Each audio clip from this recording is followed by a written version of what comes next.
Des déposes de fleurs en signe de reconnaissance de l'État. Plus de 60 ans après la Seconde Guerre mondiale, les Justes, comme on les appelle, sont là pour témoigner des actes de racisme et de la déportation des Juifs. Les Justes ont résisté et protégé des familles juives des nazis. Jeanne-Élise a été résistante. Donc on a été plongé au cœur de cette chose-là, mais la résistance, elle ne s'est pas faite en un jour, elle s'est édifiée petit à petit. Et puis ça m'a conduit justement, dans le service où j'étais, à protéger particulièrement les familles juives en danger.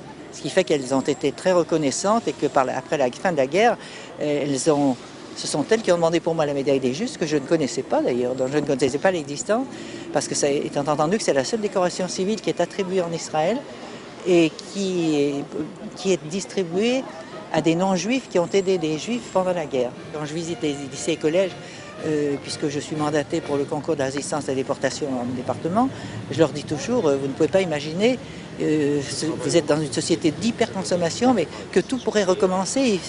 Déjà, ça s'assombrit à l'horizon. Hein, la période faste disparaît petit à petit de ces années d'après-guerre.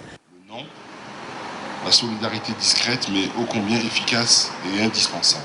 À l'heure où le monde connaît des difficultés économiques, les Justes sensibilisent les jeunes générations sur la nécessité d'un monde apaisé. Selon les sauveteurs héroïques, transmettre la mémoire passée aux plus jeunes, c'est tout simplement indispensable.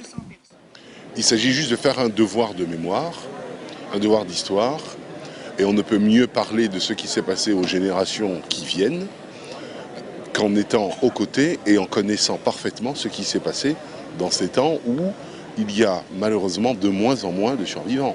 Donc c'est par une meilleure connaissance de ce passé que l'État accompagne, avec les archives, avec les témoignages. Ce devoir d'histoire, ce devoir de mémoire permettra une meilleure transmission aux générations futures.